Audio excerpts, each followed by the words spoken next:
Bonjour tout le monde, j'espère que vous allez bien. On se retrouve pour notre brief du mercredi 15 janvier 2020 et comme d'habitude, je tenais à vous inviter à nous rejoindre sur Discord pour récupérer l'Alcoin Screener donc qui est en corrélation avec la Little Old Lady qui vous permet de chasser pas mal d'opportunités, le lexique du trône qui vous permet aussi de comprendre pas mal de termes que j'utilise dans les daily briefs, mon collègue qui a fait plusieurs docs comme le processus évolutif de tout trader, l'introduction à l'autodiscipline, comment choisir ses indicateurs, pas mal de vidéos sur le mindset, sur la psychologie, des setups qu'on utilise qui sont vraiment détaillés, donc comme le smiling setup, le shark setup, etc., etc., d'autres docs, d'autres liens qui peuvent vous servir, des ebooks sur les marchés financiers, etc., etc. Donc le lien du Discord est en description et dans les commentaires, je vous invite à nous rejoindre. Donc comme d'hab, petit sommaire de ce qu'on va aborder aujourd'hui, donc le Bitcoin en daily, ensuite on parlera du GBTC, on parlera de nos spread forwards, vous voyez c'est très intéressant ce qui se passe, on parlera vite fait de nos risk on risk off, parce que la situation n'a pas tellement changé depuis hier, et on parlera de 4 altcoins majeurs, qui sont Ethereum, Ripple, Litecoin et Bitcoin Cash. On fera aussi un petit peu d'order flow sur le Bitcoin et on reviendra justement sur le BTC en H4. Donc au niveau du daily, rappelez-vous, on va passer en weekly vite fait. Comme on l'a vu hier, on s'est extrait de notre battle zone à la hausse. Donc les acheteurs ont gagné ce combat ici. Donc comme on l'avait dit, si les acheteurs gagnent ce combat, on aurait très certainement un counter trend rally, donc un rallye contre tendance, donc un mouvement de retracement. Donc c'est ce qu'on fait exactement actuellement. Donc rappelez-vous, en cas de mouvement contre tendance, on avait identifié le premier arrêt qui serait théoriquement le premier objectif avec notre zone de rechargement de short, mais on y reviendra après. Donc le premier arrêt qu'on devra surveiller, j'ai aussi rajouté la petite MA200 que je trouve assez pertinente et beaucoup d'institutions l'utilisent, donc voilà, c'est pour ça que je l'affiche sur la charte et elle est à 9100$ environ. Enfin bref. Donc ce mouvement ici est toujours contrôlé par les bulls, donc je parle de ce mouvement, je ne dis pas que le marché est haussier, je dis que ce mouvement ici est contrôlé par les bulls. Donc ce mouvement de retracement, on retrace juste cette vague, là on ne parle pas de mouvement haussier, de direction 14 000, 15 000$, etc. Là on parle juste de retracer ce mouvement et tant que les bears maintiennent ce premier arrêt ici, ce premier arrêt n'est toujours pas résolu à la hausse, ce qui sera le plus probable de faire, c'est de essayer d'aller bust les 6400 et de faire un creux plus bas. Parce que rappelez-vous, la tendance est toujours baissière, sommet et creux qui sont toujours de plus en plus bas, donc on pourrait toujours continuer dans cette dynamique baissière, surtout si notre premier arrêt n'est pas résolu. Si notre premier arrêt ici est résolu à la hausse. Bon bah vous connaissez la règle du premier arrêt, si on s'affranchit du premier arrêt, très certainement on ira chercher les 0,78 qui se trouvent ici aux alentours des 11 061$. Est-ce que ça veut dire qu'on va y aller comme ça? Bah non, on peut très bien s'affranchir du premier arrêt, nous faire quelque chose comme ça et hop aller chercher la reload zone, la zone de rechargement de short. Et ça pour dire que actuellement ce mouvement ici est toujours contrôlé par les bulls, mais on ne parle pas de mouvement haussier, de marché, enfin on parle pas de marché haussier, pardon, on parle juste d'un mouvement haussier, donc d'un retracement de cette vague ici. Et pour l'instant on n'est toujours pas arrivé à notre premier arrêt, donc ça ne veut pas dire que ce marché est définitivement bull. C'est juste ce mouvement ici qui est contrôlé par les bulls. Le volume en témoigne, le volume est toujours croissant du côté des bulls, donc ce mouvement est bien contrôlé par les acheteurs, donc c'est bien les acheteurs qui contrôlent le bus pour l'instant. On peut voir que William n'est toujours pas dans sa zone stupidement suracheté, on va y rentrer très bientôt, donc il y a encore de la marge, on va en parler un peu après, pardon, je perds mes mots, on va en parler un petit peu après avec l'order flow, et on va faire un petit peu de psychologie aussi, donc on va parler du sondage que j'ai fait hier. Voilà, on va regarder un petit peu le momentum. Le momentum est clairement toujours haussier, vous voyez, le momentum est clairement haussier. Donc voilà, même le momentum est contrôlé par les bulls. Rappelez-vous, hier, on avait identifié une contraction du momentum qui nous indiquait qu'on allait avoir un squeeze, donc un mouvement impulsif, que ce soit à la hausse ou à la baisse. On avait dit que si on avait une résolution ici en W du RSI et qu'on allait bust ce sommet ici, bon bah c'était très certainement une résolution haussière et qu'il fallait s'attendre à un mouvement assez impulsif. Bon bah aujourd'hui on a quand même eu un mouvement qui est passé de 8100$ à 8900, donc une hausse de 800 points, donc de 800$. Donc voilà, notre mouvement haussier suite à cette extraction haussière de cette contraction du momentum n'a pas loupé. Donc voilà, donc le momentum est lui aussi toujours haussier, on va chercher encore des plus hauts creux, des plus hauts sommets, donc voilà, le momentum est toujours haussier, etc. Donc rien nous indique que pour l'instant, un top a été trouvé et que les bears contrôlent ce mouvement. Pour l'instant, ce sont les bulls qui le contrôlent et faut laisser le marché monter jusqu'à ce qu'il nous fasse son top. Et comment on reconnaîtra le top? Tout simplement, rappelez-vous, comment on marque un top? Avec un beau M, comme ceci. Donc voilà, mais pour l'instant, il faut laisser le marché monter parce que le marché est contrôlé par les bulls actuellement et on ne sait pas jusqu'où ça va s'arrêter. Donc inutile de vous dire que ça sert à rien de chasser un marché à la hausse comme ceci. Le marché vous fera très certainement l'opportunité, si jamais il est bullish, de revenir retracer dans la zone de rechargement, donc c'est-à-dire de revenir chercher cette zone, hein. Donc tous ceux qui achètent ici, bon bah s'exposent à de hauts risques parce que le marché revient très généralement dans sa zone de rechargement, donc le marché vous fera très certainement l'opportunité de revenir chercher cette zone de rechargement, et même si on vient la chercher, rien ne nous dit que le cours réussira à nous instaurer un nouveau creux plus haut pour aller chercher un nouveau sommet plus haut par la suite. Le marché, comme j'ai dit, peut très bien nous faire quelque chose comme ceci, et malheureusement aller nous faire un plus bas par la suite, hein. Faites très attention, tant qu'on évolue sous notre premier arrêt, c'est clairement un marché qui est globalement contrôlé par les bears, même si ce mouvement ici est bullish. J'espère vraiment être clair. Donc voilà, donc au niveau du daily, je vois pas grand chose d'autre à dire, hein, à part qu'il faut laisser le mouvement continuer, laisser le mouvement continuer, quoi. Il est contrôlé par les bulls, donc à ce niveau-là, il n'y a rien à faire pour l'instant, il faut juste laisser les prix monter. Au niveau de nos spreads forwards, bon, on a clairement des spreads haussiers, donc ici le sentiment, en tout cas au niveau de nos spreads, est très clairement bullish, hein. La demande est très clairement supérieure à l'offre. Comment on pourra avoir qu'il se passe quelque chose? Tout simplement si on voit nos spreads nous faire quelque chose comme ceci alors que les prix montent. Là, ça nous indiquera vraiment qu'au niveau des spreads, il se passe quelque chose, que l'offre reprend peu à peu le dessus sur la demande, et que tout naturellement, on pourrait marquer un top, hein, comme on l'avait fait ici. Rappelez-vous, je vais remonter un petit peu dans le passé. Donc la pertinence justement de nos spreads forwards. Donc ici, le prix du Bitcoin montait. Donc ça, c'est le prix du Bitcoin en jaune, hein, donc le prix du Bitcoin montait. Mais ici, on voit que sur nos spreads, vous voyez, nos spreads, eux, commençaient à baisser. On avait marqué ce M-top qui nous avait marqué la fin de ce rallye ici. Donc c'est ce qu'on essaiera d'observer ici. Si jamais on voit nos spreads baisser comme ceci, mais le prix continue à monter, on pourrait se dire ok, là il se passe quelque chose, au niveau de nos spreads il se passe quelque chose, ça peut nous prévenir, comme on avait vu ici tout simplement. Rappelez-vous, je vous disais ici il se passait quelque chose puisque nos spreads montaient mais le cours du Bitcoin descendait. Donc là on pourrait voir la même chose mais l'inverse, c'est-à-dire qu'on pourrait voir les spreads baisser mais le prix du BTC monter. Donc là on pourrait se dire ok, il se passe quelque chose, on est potentiellement proche d'un top. Donc pour l'instant nos spreads sont toujours haussiers, le prix du Bitcoin est toujours haussier, donc il n'y a rien à notifier de ce côté-là. Exactement pareil sur Ethereum, on a des spreads très haussiers, on a des spreads très haussiers aussi sur Litecoin, donc rien à notifier de ce côté-là. Au niveau de nos risk-on, risk-off, la situation est la même qu'hier, hein. Nos stocks continuent de pousser, le Bitcoin semble suivre justement nos stocks, le pétrole, le gold, le yen qui retrace, hein. Les querelles se sont un petit peu calmées entre j'allais dire l'URSS, n'importe quoi, entre l'US et l'Iran. Donc ce mouvement qui avait profité justement au pétrole et au gold, ça se met un petit peu à retracer. Les bulls doivent laisser le moteur refroidir. Ici on voit un petit M, donc voilà, ça nous indique que sur le gold ce mouvement doit être retracé, potentiellement les capitaux peuvent continuer de rentrer dans les assets à risque et peuvent bénéficier au Bitcoin. Donc à ce niveau-là, la situation n'a pas changé depuis hier. Donc maintenant on va aller en H4, on va parler un petit peu de psychologie. Et on peut voir que, rappelez-vous, déjà on va parler un petit peu de technique, rappelez-vous, on s'était affranchi du premier arrêt. Quand on était ici, je me disais que c'était très peu probable qu'on puisse trouver un top. C'est très très rare de trouver des tops qui se font pas généralement dans la reload zone, surtout quand le premier arrêt est franchi. Donc là on est venu chercher les 0,68, donc la règle est parfaite, hein. Cassure du premier arrêt, donc 0,382, on se dirige sur les 0,68, donc dans notre zone de rechargement de short, on est dans des zones de vente, c'est pas le moment de FOMO, c'est pas le moment d'acheter ici, et justement je pense que c'est ce que le marché va essayer de tenter de faire. Les gens sont frustrés de cette hausse clairement et veulent voir le prix tomber pour pouvoir acheter. Et je pense malheureusement que le marché, le plus probable, ce qu'il peut nous faire, hein, c'est nous faire une accélération haussière et nous créer un blow-off top, donc c'est-à-dire suite à ce mouvement ici parabolique, nous créer un blow-off top, c'est-à-dire qu'on a une grosse accélération haussière et hop, ça se fait très vite avaler pour recte les bulls. Donc on va aller voir ça de suite au niveau de l'open interest.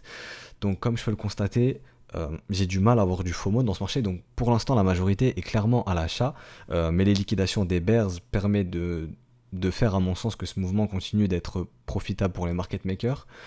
S'il ne l'est pas, le plus probable c'est d'amener, rappelez-vous, ce mouvement dans la zone de rechargement, chose qu'on est en train de faire. Donc potentiellement les filets ici sont posés par les institutions, justement les market makers veulent faire FOMO le public dans les zones de vente des institutions pour ensuite reverse ce marché. Mais ce que je veux dire par là, c'est que quand je vois l'open interest, je vois pas justement ce FOMO être créé.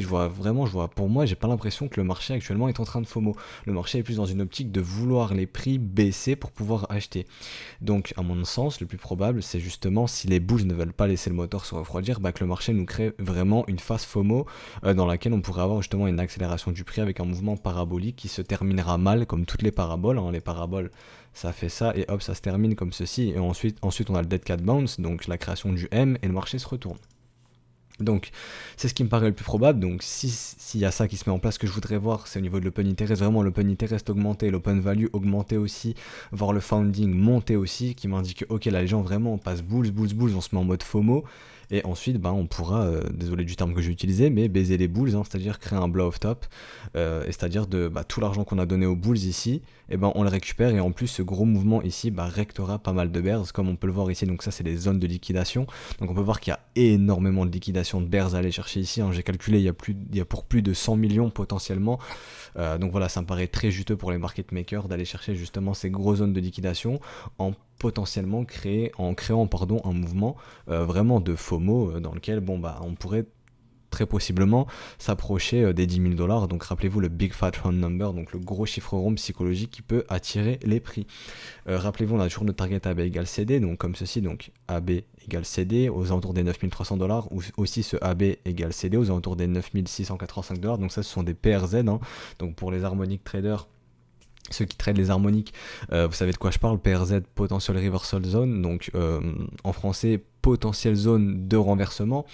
Donc voilà, donc ce sont des raisons de localisation, donc pour encadrer un trade. Donc premièrement, moi ce que je vais surveiller ici, c'est que je veux voir au niveau de l'open interest, comme je vous ai dit, vraiment une accélération, et pareil au niveau de l'open value, et pareil au niveau du founding, qui m'indique que vraiment les gens passent en mode achat, et ne veulent plus attendre que les bitcoins dip, et vraiment se mettent en mode FOMO. Donc là je pourrais me dire, ok, les gens se mettent en mode FOMO dans la zone de rechargement de short, on parlait de ça déjà depuis plusieurs jours, hein. C'est ce qu'on veut voir, on veut vraiment voir les gens passer en mode FOMO dans la zone de rechargement de short. C'est tout le temps les mêmes patterns que je vois, c'est-à-dire que en zone de rechargement d'achat, donc ici les gens ont peur d'acheter, et à contrario en zone de rechargement de short, les gens justement veulent acheter le marché parce que généralement les mouvements s'accélèrent, et c'est ce que les market makers recherchent, c'est-à-dire accélérer le mouvement, créer un sentiment qui est très bullish pour pouvoir les rect par la suite. Donc, je me répète, comme j'ai dit, ce que je voudrais voir, c'est une augmentation de l'open interest, donc vraiment qu'on passe en mode FOMO, et ensuite ce qu'on voudrait voir pour encadrer notre trade, donc là c'est vraiment la technique, hein, donc smiling setup, raison de localisation, donc on les a, zone de rechargement de short ou nos PRZ, hein, donc nos target AB égale CD, et ensuite confirmation momentum, donc on aimerait bien avoir des divergences au niveau du momentum. Pour l'instant il n'y a rien de tout ça, d'ailleurs on va en parler. Vous voyez, le volume est toujours croissant, donc les bulls continuent de conduire le bus, hein, donc contrôle ce mouvement. William, on rentre dans la zone stupidement suracheté, mais rappelez-vous, c'est pas parce qu'on est stupidement suracheté qu'il faut vendre, justement au contraire. Un enfoncement stupide en surachat, c'est très bullish. Le signal qui devient intéressant, c'est quand nous sortons de cette zone de surachat. Tant que nous y sommes, c'est très bullish.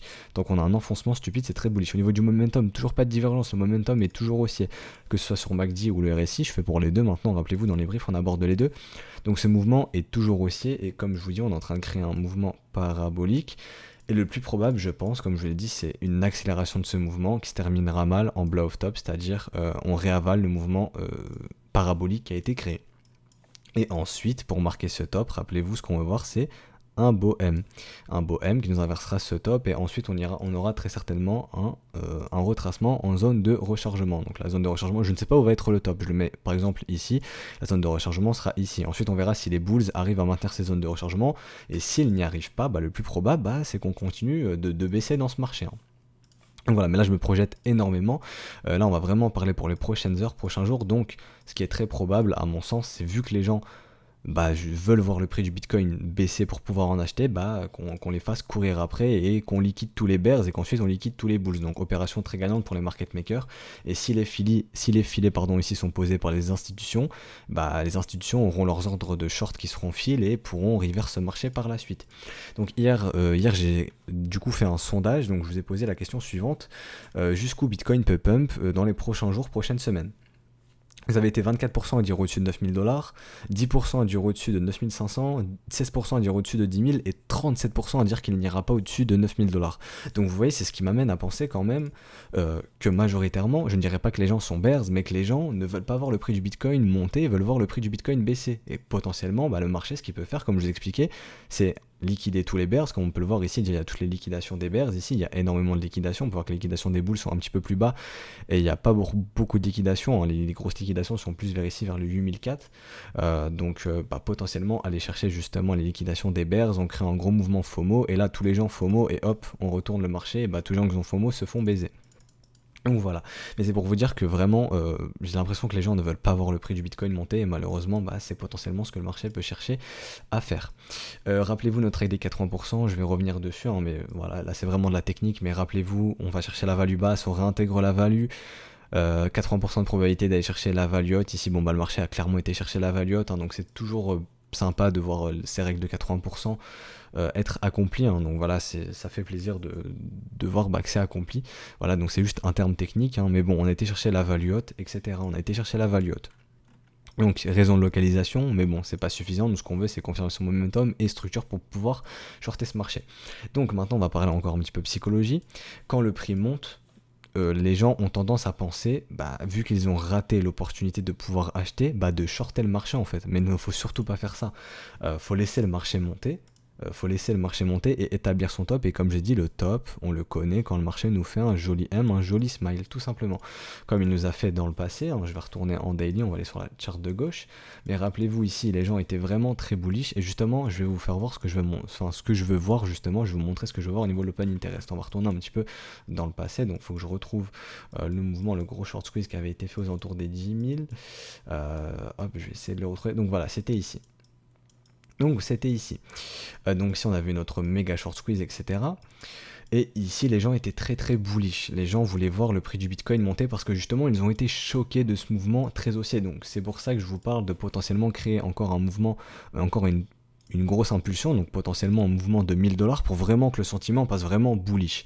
Et si ce sentiment passe bullish, bah, comme vous voyez ici, j'aimerais bien avoir justement une consolidation qui se fait dans cette zone de rechargement de short pour que les gens justement passent bullish et se disent ok, il y a encore un mouvement à la hausse qui peut se créer, alors qu'en fait bah non, les institutions sont en train de shorter ce marché et ce qui peut potentiellement se créer, bah, c'est un M, donc que le marché justement peut se retourner, peut être amené à se retourner. Et donc en daily, rappelez-vous, ici on avait structuré quoi, si vous le voyez très bien, un M qui nous invite à penser que ce marché est prêt à se retourner. Donc ensuite, il s'est retourné. Et justement, on va aller voir au niveau de l'open interest. Donc ce qu'on peut voir, c'est que, vous voyez, le founding était très très positif, hein. Donc les gens étaient très très bull. Quand on voyait le founding qui est très positif, c'est que les gens sont majoritairement à l'achat. Et on voyait l'open interest exploser. Donc il nous invitait à penser que ici les gens se mettaient en long. Et justement, c'est ce qu'on veut voir. On veut voir les gens se mettre en long, ou ça, dans des zones de rechargement de short tout simplement. Je vais tracer le Fibo. Comme ceci, comme par magie, où étions-nous dans notre zone de rechargement et la majorité était quoi à l'achat. Voilà, donc c'est ce qu'on veut voir ici, c'est exactement la même chose. On veut voir les gens se mettre majoritairement à l'achat dans notre zone de rechargement et c'est ce qu'on surveillera au niveau de l'open interest. Donc voilà. Donc pour résumer, pour l'instant, faut laisser le mouvement, faut laisser le marché, à mon sens, a encore de la marge, peut encore pump. Est-ce que ça veut dire qu'il faut acheter du Bitcoin parce que le marché a encore de la marge, peut encore pump? Bah bien sûr que non, enfin en tout cas dans ma gestion du risque, dans mon trading plan, etc. Bien sûr que non. Pour moi, ça c'est du FOMO. Vous achetez, vous mettez votre stop où, surtout que le marché est très volatile. Enfin, voilà quoi. Pour moi, au niveau du risque-reward, c'est clairement pas intéressant. Vous targetez quoi si vous achetez quoi, etc. Et très généralement, des trades, si c'est fait sans levier, des trades qui se font irrationnellement se transforment en de l'investissement long terme. Vous vous dites très généralement la pattern psychologique qui se passe, c'est oh bah c'est pas grave, je garde ce trade pour de l'investissement long terme. Mais faut pas penser comme ça. C'est quand vous achetez un asset, vous savez où est-ce que vous devez vendre, où est-ce que vous devez sortir. Voilà, vous devez encadrer votre plan. Il ne faut pas réagir justement sous la pression, sous la peur de rater l'opportunité, ce qu'on appelle le FOMO. Faut vraiment pas se laisser guider par ses émotions, faut agir comme un robot et c'est ce que justement le marché veut vous faire faire. Il veut vous faire agir irrationnellement pour vous baiser derrière. Désolé du terme, mais c'est clairement le cas. Donc voilà, comme je vous ai dit, il faut laisser le mouvement monter. Potentiellement, on a peut-être trouvé notre top sur les 0,118, c'est possible. Mais de ce que je vois au niveau du momentum, etc., c'est toujours très haussier. Donc ça m'étonnerait. Donc voilà, comme je dis, pour moi, le plus probable, ce qui peut se passer, c'est qu'on fait une dernière accélération et ensuite blow off top. Mais on peut très bien ici baisser, structurer le M et repartir à la baisse. Mais ça me paraîtrait quand même bizarre, j'ai pas l'impression que les gens ont encore FOMO dans le Bitcoin et justement je veux voir les gens FOMO pour m'indiquer que ok, on est proche d'un top. En tout cas, on est proche d'un top potentiellement, mais au niveau du sentiment et ce que je vois au niveau de l'open interest, etc., en faisant un peu d'order flow, c'est pas ce que le marché me montre. Le marché me montre que en tout cas on a du mal à faire FOMO les gens et pour les faire FOMO je pense qu'il faut créer un bon gros mouvement aussi. Donc voilà, et s'approcher potentiellement des 10 000 dollars. Donc pour le Bitcoin c'est terminé, maintenant on va passer sur les altcoins. Ah non, on va aller voir un petit peu le GBTC, j'oublie tout le temps mais on va le faire rapidement.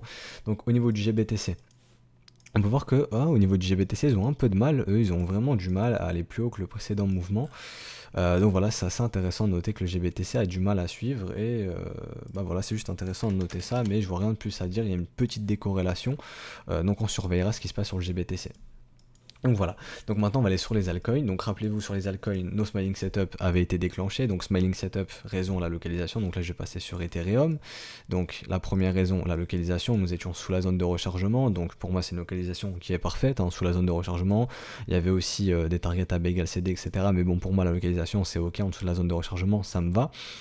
Deuxième raison, la confirmation momentum, nous avions les divergences MACD, hein, donc pour ma confirmation momentum validée, j'utilise MACD, hein, donc vous voyez cette divergence ici, le prix va pas chercher un plus bas, un plus bas, mais par contre lui, le momentum, enfin si le prix pardon va chercher un plus bas, le momentum lui ne va pas chercher un plus bas, donc ça nous crée notre divergence, notre W, donc la divergence est bien confirmée. Troisième raison, la structure qui a été un W dans un W, donc une structure très bullish, donc c'est normal de voir le prix de l'Ethereum retracé. Est-ce que ça veut dire que le bottom a été trouvé ici? Tout comme sur le Bitcoin, est-ce que ça veut dire que le bottom a été trouvé ici? Non. Pour nous montrer que le bottom a été trouvé, on veut inverser cette tendance, et pour l'inverser, eh ben, il faudra nous créer notre creux plus haut suivi de notre sommet plus haut, donc au final un bon gros W weekly. C'est exactement la même chose sur Ethereum. Pour l'instant on est juste dans le cadre d'un counter trend rally, donc c'est ce qu'on trade sur nos Smiling Setup, c'est des counter trend rally, et bah là on peut voir qu'on a retracé la zone de rechargement de la précédente vague, tout comme on l'a fait sur le Bitcoin, hein. Donc on a retracé la zone de rechargement de la précédente vague ici. Donc voilà, donc potentiellement on peut top ici, donc pour l'instant impossible de dire, mais en tout cas nos Smiling Setups sont déclenchés, donc pour l'instant ils sont en profit, donc ça fait plaisir, on s'est affranchi du premier arrêt, on est venu chercher la zone de rechargement, mais on peut voir qu'il y a encore de la marge, on pourrait venir chercher le premier arrêt par exemple sur l'Ethereum de cette vague totale, donc aux alentours des 211 dollars. Donc voilà, donc le signal a été donné ici aux alentours des 135 dollars, est-ce qu'il faut acheter maintenant? On est dans des zones de rechargement de short pour moi, donc clairement il ne faut pas acheter, ça ne veut pas dire qu'il faut vendre, et ça ne veut pas dire que le marché ne peut pas continuer de monter, malheureusement le signal avait été donné ici comme on en parlait il y a déjà quelques jours dans les briefs de la semaine dernière. Donc voilà, donc on est dans le cadre d'un counter trend rally, on est potentiellement dans le processus de vouloir poser un bottom ici sur les 117 dollars, mais c'est bien trop tôt pour en parler. Exactement la même chose sur Ripple, hein. Malheureusement Ripple je ne l'ai pas pu prendre parce que Ripple a fait sa divergence pendant la structure et moi je veux voir d'abord la divergence et ensuite la structure, donc pour moi pas de Smiling Setup sur Ripple, mais on peut voir qu'en tout cas le signal de counter trend rally, donc de rallye contre tendance, a été déclenché suite à ces W et on est en train de buter sur notre premier arrêt comme vous le voyez ici. Si on s'affranchit du premier arrêt, on ira très certainement, vous commencez à connaître la règle, venir chercher la zone de rechargement de short qui se trouve ici, donc la zone de rechargement de short entre les 29 centimes et les 27 centimes. Au niveau de Litecoin, on peut voir qu'il est un peu plus bullish qu'Ethereum, hein, de ce que j'ai l'impression de voir. Donc pareil, nos belles divergences, donc ce Smiling Setup a été déclenché, la belle cassure W dans un W, le Wyckoff check, hein, donc on casse la neckline, on revient tester cette neckline, donc le Wyckoff check, et ensuite le marché part. Donc pour moi c'est l'entrée parfaite sur mon Smiling Setup. Donc ce Smiling Setup est déclenché, pour l'instant il est en gain. Donc ça fait plaisir, donc voilà c'est tout, et comme Ethereum on est en train de retracer le précédent mouvement dans la zone de rechargement, surtout qu'on s'était affranchi de notre premier arrêt, rappelez-vous on s'est affranchi du premier arrêt, très probable d'aller chercher les 0,118, chose que le marché a été faire, donc on pourrait avoir des retracements un peu plus profonds, donc par exemple le premier arrêt qui se situe aux alentours des 78 dollars, donc pour l'instant impossible de dire qu'on a trouvé un top, le momentum est toujours très haussier, donc William est dans sa zone stupidement de surachat, donc tant qu'on n'en sort pas et qu'on reste dans cet enfoncement stupidement suracheté, bah ça reste bullish. Et au niveau du RSI, c'est exactement la même chose pour ceux qui utilisent le RSI, vous voyez que le RSI est toujours bullish, il n'y a toujours pas de structure en M qui pourrait nous indiquer que ok, le mouvement, les bears sont en train de reprendre le contrôle du momentum, pour l'instant les bulls ont pleinement le contrôle du momentum. Donc voilà, donc impossible de nous dire que on a eu notre top sur Litecoin, ce marché pourrait continuer de retracer, tout simplement. Au niveau de Bitcoin Cash qui retrace un peu plus que les autres, Bitcoin Cash qui retrace un peu plus que les autres, donc rappelez-vous, règle de Gann, donc règle des 50%, règle de Gann qui nous indique que le marché peut retracer de moitié en moitié moins de temps, bon bah chose qu'il a exactement fait, donc là on va calculer assez rapidement, donc je vais mettre un date range comme ceci, donc on a mis On a mis 180 jours, 180 jours pour aller du point A, donc du top au bottom, et la moitié de 180 c'est 90, hein, si je dis pas de bêtises. Donc 90 jours, donc hop, 90 jours. Donc vous voyez, on a retracé même en moitié moins de temps, donc les 0,5. Donc voilà, règle de Gann qui est accomplie. Logiquement, on s'affranchit de notre premier arrêt, donc on pourrait très bien revenir chercher la zone de rechargement de short sur Bitcoin Cash, et ensuite on verra ce qui se passe. Donc entre les 440$ et 380$, et pareil, ce smiling setup avait été déclenché suite à CW avec des divergences, donc smiling setup déclenché, et lui il est venu chercher le profit, hein. Donc comment ça se trade le smiling setup? C'est tout simple, on achète la neckline, on place le stop sous la structure et on vise un retracement de moitié. Donc ça dépend, il y en a qui peuvent targeter ce mouvement, d'autres qui peuvent targeter le mouvement entier, et on voit qu'on a un risk reward de 4,76. Donc nous on cherche minimum 2 de risk reward au niveau des 0,5. Donc là on a 4,76, donc c'est un smiling setup qui est bon, et les profits ont été pris, ce smiling setup est accompli. Donc voilà, donc vous voyez la pertinence d'attendre les W, vraiment j'insiste dessus. Les W nous lancent vraiment des counter trend rally, donc des mouvements de retracement. Donc voilà, c'est pour ça qu'on attend vraiment nos bouts W. Vous les voyez, W, W, W, DW sur le Bitcoin, sur les altcoins. Donc c'est normal de voir le marché globalement de la crypto-monnaie pump en ce moment, hein. Donc, mais on est bien dans des counter trend rally, je préfère vraiment le préciser. On ne peut toujours pas parler de marché haussier pour l'instant, on peut juste parler de retracement de ce gros mouvement ici, comme nous l'avions fait ici. Vraiment j'insiste dessus, comme nous avions pu le faire ici. Retracer le premier arrêt, on ne s'affranchit pas du premier arrêt, on va chercher un plus bas creux. On pourrait faire exactement la même chose ici, c'est pour ça faites très attention. Venir chercher notre premier arrêt, voire potentiellement dépasser un tout petit peu, mais clôturer sous notre premier arrêt quand même.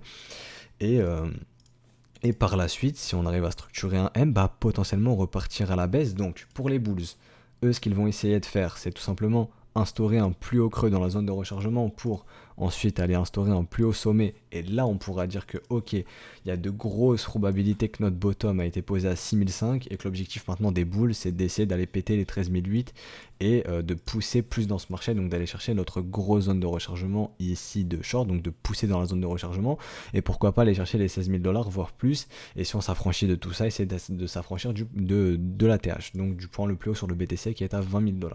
A contrario, si ce marché est toujours bien bearish, donc je vais repasser en daily, qu'on ne trouve pas acheteur dans la zone de rechargement, et qu'on ne trouve pas acheteur dans la zone de rechargement, le plus probable ce sera d'aller bust ici ce creux comme je l'ai montré en début de brief, et de continuer d'aller plus bas. D'ailleurs parlons des targets baissières, c'est bien de les rappeler. Donc au niveau des targets baissières, on a toujours notre Wyckoff check qui n'a toujours pas été effectué en weekly, donc de la structure en W weekly, donc la neckline qui n'a toujours pas été retestée, pardon, je perds mes mots, ce brief est assez technique. Donc de revenir tester par exemple les 4200$, rappelez-vous nos creux dans le volume profile qui sont toujours présents, donc on peut toujours revenir ici, hein. Les gros creux qui nous disent, qui disent au Bitcoin viens nous chercher, viens nous combler, n'oubliez surtout pas ça. Donc comme je le répète, je mets vraiment l'accent dessus. Ce mouvement a encore à mon sens du potentiel à la hausse, mais ça ne veut pas dire que nous sommes dans un marché haussier, rien n'est gagné encore par les bulls, et on peut très bien aller plus bas que les 6400$, vraiment méfiez-vous, surtout si on ne s'affranchit pas du premier arrêt. Tant qu'on ne s'affranchit pas du premier arrêt, ce marché est très certainement encore contrôlé par les bears. L'objectif des bears, ce sera tout simplement d'aller bust les 6400, et l'objectif des bulls de trouver un creux plus haut dans notre zone de rechargement pour essayer d'instaurer un sommet plus haut. Donc voilà, j'espère vraiment être clair. Donc voilà, donc on va s'arrêter là pour aujourd'hui. Donc demain on parlera d'autres altcoins, donc on va aller voir un petit peu la liste, hein. Donc dites-moi, on parle de quels altcoins? Je vois que ça s'excite pas mal sur le Dash, on pourra parler du BNB, d'EOS, de XMR, donc vraiment décidez dans les commentaires, dites-moi, on pourra jeter un petit coup d'œil. On parlera aussi du total market cap, et vendredi on parlera de l'altcoin et de la Bitcoin dominance, donc il y a des choses très sympa à notifier dessus. Donc voilà, donc si ce brief vous a plu, n'hésitez pas à liker, à vous abonner à la chaîne. Je répète, c'est un brief quotidien du lundi au vendredi, donc tous les jours de la semaine on fait un brief. Donc pardon, j'ai mis un coup dans le micro. Donc on fait un brief, donc on analyse le marché crypto du lundi au vendredi. Donc voilà, je vous invite à vous abonner, activer la petite cloche pour être notifié, pour être notifié de la sortie de tous les briefs. Donc voilà, donc moi je vous souhaite un excellent mercredi, on se retrouve demain pour le prochain brief. Allez, ciao tout le monde.